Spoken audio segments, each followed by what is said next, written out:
آج ہم جہاں رہتے ہیں وہاں ایک دور میں ڈائناسور رہا کرتے تھے جنہوں نے اسی ہوا میں سانس لی اور اسی جگہ پر لڑائیاں لڑی۔ ان خطرناک اور عجیب و غریب ڈائناسور اور اسی جیسے کئی خطرناک جانوروں نے اس دنیا پر 14 کروڑ سال تک راج کیا۔ ان ڈائناسور کی کئی ہزار سے بھی زیادہ قسمیں پائی جاتی تھی، جن میں کچھ شاکاہاری تھی تو کچھ مانسہاری تھی، اور کچھ ڈائناسور ایسے بھی تھے جو بہت ہی شانت مزاج کے تھے۔ اس دور کے جانور بہت ہی بڑے اور خطرناک ہوا کرتے تھے، لیکن پھر ایسا کیا ہوا کہ ان سارے جانوروں کا ہماری دنیا سے نام و نشان تک مٹ گیا۔ ڈائناسور کے ختم ہونے کی وجہ جاننے کے لیے ہمیں کئی کروڑوں سال پیچھے اس دن کو قریب سے دیکھنا ہوگا جو ان ڈائناسور کا آخری دن تھا۔ تو آئے چلتے ہیں 65,50,000 سال پیچھے۔ 5 یا 6.5 کروڑ سال پہلے ہماری اس ارتھ کا موسم ٹھیک ہوا کرتا تھا۔ ہر طرف سورج کی دھوپ پھیلی ہوئی تھی، بڑے بڑے آسمانوں کو چھوتے درخت اور سمندر کی ٹھنڈی ہوائیں چاروں طرف چل رہی تھی، اور دنیا کے ہر حصے میں ڈائناسور کے چیخنے اور چلانے کا شور ہر طرف تھا۔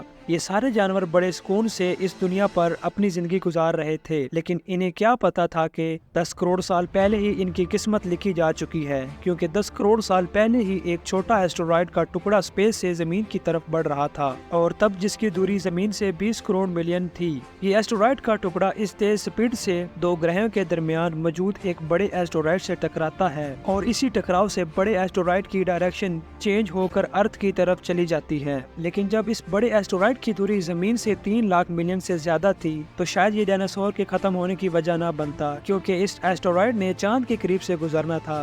لیکن بدقسمتی سے چاند کی فورس اتنے بڑے سائز اور اس کی تیز سپیڈ کی وجہ سے اسے اپنی طرف نہیں کھینچ سکی، اور یہ بڑا ایسٹرائیڈ چاند کے قریب سے گزر گیا۔ کیونکہ اس پتھر کا وزن 2 ملین ٹن سے بھی زیادہ تھا، اسی لیے زمین کی آب و ہوا کے اندر آتے ہی اس کی سپیڈ 70,000 کلومیٹر پر ہارس تک بڑھ گئی، اور اتنی سپیڈ کی وجہ سے یہ ایک آگ کے گولے میں تبدیل ہو گیا، اور صرف 4 منٹ کے اندر ہی اٹلانٹک اوشن کو بھی پار کر لیا۔ اس کی چمک اتنی زیادہ تھی کہ جب اس کی روشنی جانوروں پر پڑی تو وہ اندھے ہو گئے۔ کوئی بھی جانور اسے دیکھ نہیں پا رہا تھا، لیکن وہ اس کی بھیانک گرمی کو محسوس کر رہے تھے۔ کچھ ہی دیر میں یہ ایسٹرائیڈ میکسیکو کے پاس سے زمین سے ٹکراتا ہے اور 35,000 ڈگری سیلسیس کی اونچائی والا ایک خطرناک بلاسٹ ہوتا ہے۔ اس ایسٹرائیڈ کے ٹکراؤ کا نقصان 10 ہائیڈروجن بم کے بلاسٹ کے برابر تھا۔ یہ بلاسٹ اتنا خطرناک تھا کہ اس کے ٹکراتے ہی زمین کے لاکھوں ٹن میٹل پتھر دھول سپیس کی طرف چلی گئی۔ ٹکراؤ والی جگہ پر 180 کلومیٹر چوڑا اور 20 کلومیٹر گہرا کھڈا بن گیا۔ 16 منٹ 40 سیکنڈ بعد زمینی ٹکراؤ کی وجہ سے دھرتی کے اندر چاروں طرف بڑے بڑے بھوکمپ کی ترنگیں اٹھنے لگی،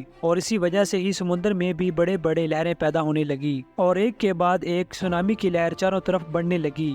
بھوکمپ کی ترنگوں نے سبھی سیکرٹ جوالا کو دھکا دیا، جس کی وجہ سے جگہ جگہ ڈائناسور کا خاتمہ شروع ہو گیا اور زمین پر زندگی کا خاتمہ شروع ہو چکا تھا۔ اس بھیانک بلاسٹ میں ریڈیشن کی مقدار اتنی بڑھ گئی کہ اس کے 800 کلومیٹر کے دائرے میں آنے والے سبھی جانور جل کر پوری طرح راکھ میں تبدیل ہو گئے۔ اس خطرناک بلاسٹ میں اڑنے والے ڈائناسور ان زمینی خطروں سے تو بچ کر نکل گئے، لیکن یہ تو ابھی شروع ہو چکا تھا۔ بلاسٹ کی وجہ سے جو لاکھوں ٹن میٹل پتھر اور دھول سپیس میں گیا تھا، وہ گریویٹیشنل پل کے ٹھیک 40 منٹ بعد آگ کے گولوں کی صورت میں پوری دنیا پر برسنے لگے۔ ساتھ ہی دھول کا ایک بہت بڑا طوفان 6000 کلومیٹر گھنٹے پر ہارس کی رفتار سے ارتھ کی دوسری طرف سے موت لے کر آ رہا تھا۔ یہ دھول کے بادل کئی کلومیٹر موٹے تھے، جس کی وجہ سے ارتھ پر سورج کی روشنی کا پہنچ پانا بہت مشکل ہو گیا۔ گرم ہواؤں کا ٹمپریچر 100 ڈگری سیلسیس سے زیادہ ہو جانے کی وجہ سے زمین پر ساری آبادی جل کر خاک ہو چکی تھی۔ بلاسٹ کے کچھ ہی منٹ بعد ارتھ کا ٹمپریچر 200 ڈگری سیلسیس تک پہنچ گیا، جس کی وجہ سے جو ڈائناسور بلاسٹ کے علاقے سے